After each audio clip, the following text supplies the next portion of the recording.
زکوٰۃ کے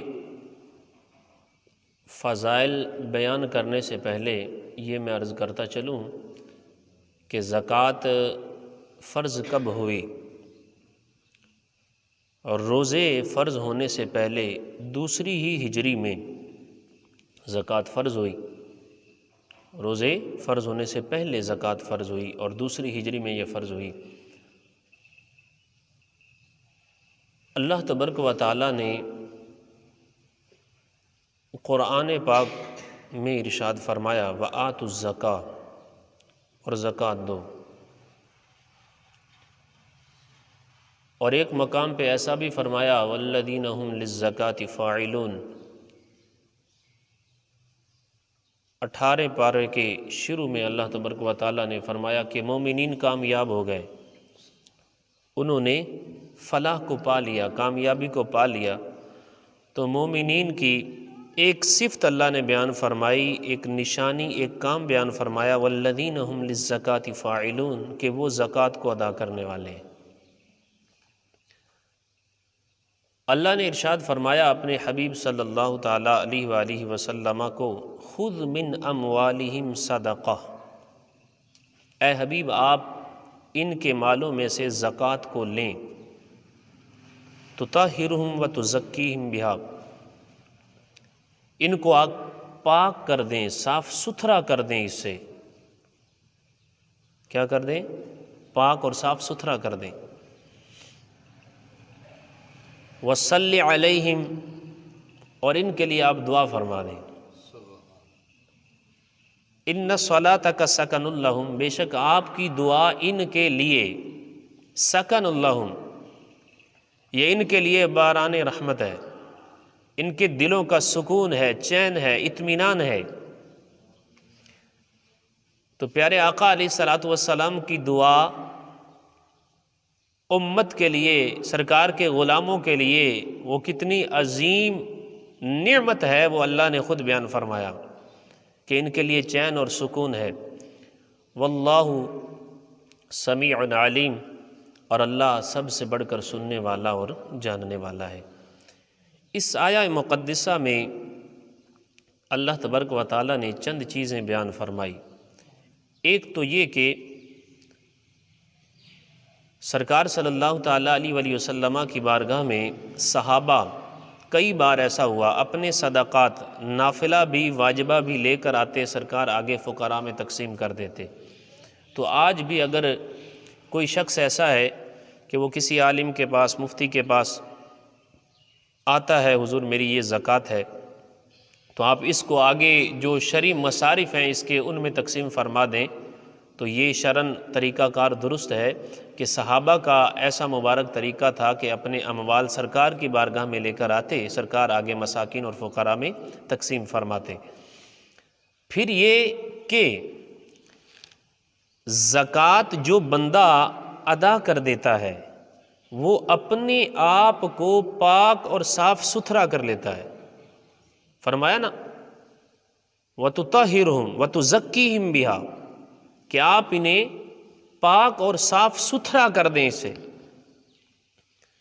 اور پھر ایک سنت اس میں یہ بھی ہے وَصَلِّ عَلَيْهِمْ، کہ جو صدقات لینے والا ہو، جو صدقات لے رہا ہے، کسی کی زکوٰۃ کو لے رہا ہے، تو اس کے لیے ایک سنت یہ ہے کہ دینے والے کے لیے دعا کر دیں، دینے والے کے لیے دعا کر دیں۔ وَصَلِّ عَلَيْهِمْ، اللہ نے ارشاد فرمایا اے حبیب آپ ان کے لیے دعا فرما دیں۔ تو یہ دعا جو ہے ان صلاتک سکن لہم، فرمایا اے حبیب آپ کی دعائیں جو ہیں ان کے لیے سکون اور اطمینان کا سبب ہیں۔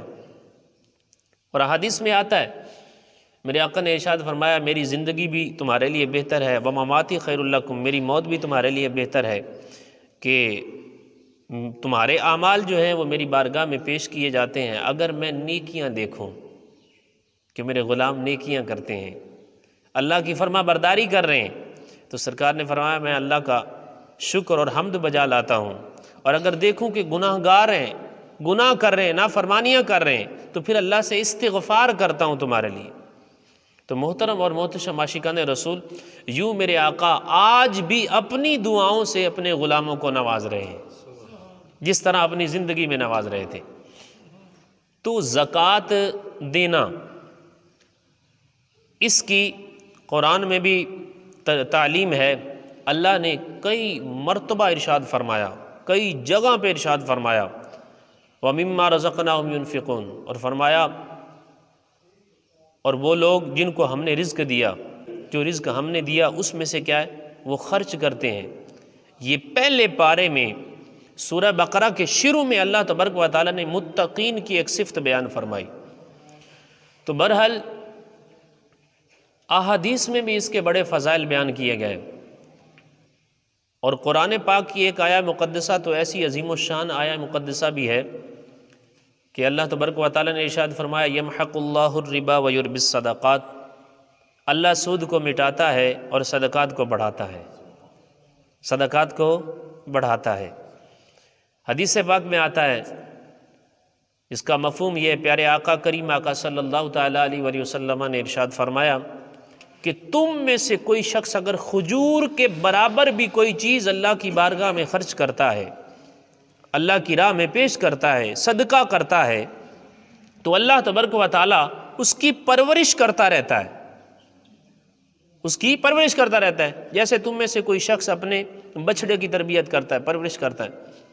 آپ تو دیہاتی لوگ ہیں نا، تو آپ یہ مثال بالخصوص بڑی جلدی سمجھ آ جاسی کہ جی میں اپنے گاں دا پھل ہوے وچھی یا وچھا، بچڑی یا بچڑا، یا مجھ دا کٹی یا کٹا، تو ہم کیا کرتے ہیں اس کی پرورش کرتے رہتے ہیں نا۔ تو جب پرورش کرتے ہیں، گھاس ڈالتے ہیں، خدمت کرتے رہتے ہیں، وہ بڑھتا رہتا ہے۔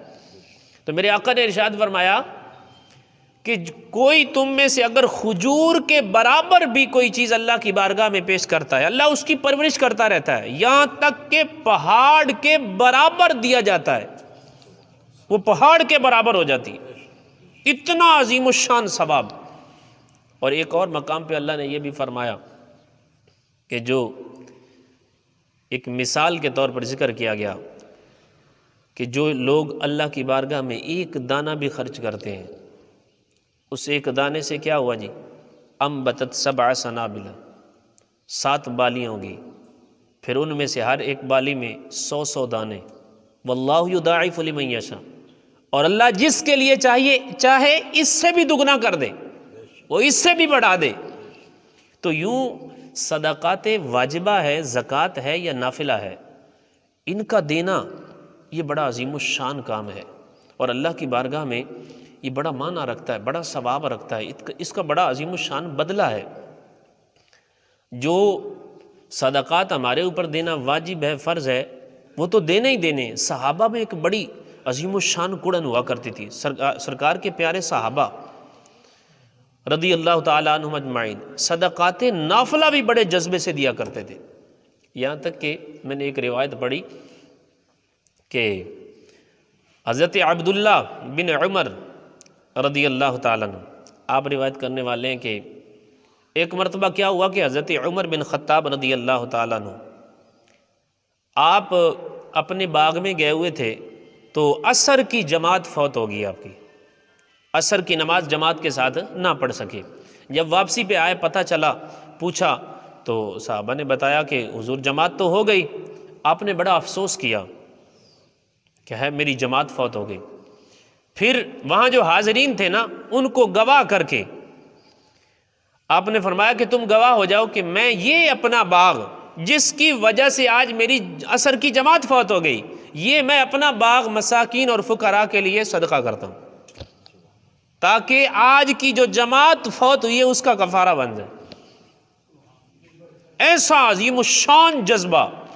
محترم اور محتشم عاشقان رسول، ایسا بھی آتا ہے کہ جنہوں نے زکوٰۃ دے لی، انہوں نے اپنے مالوں کو کلوں میں محفوظ کر لیا، ان کے مال جو ہیں وہ محفوظ ہو گئے۔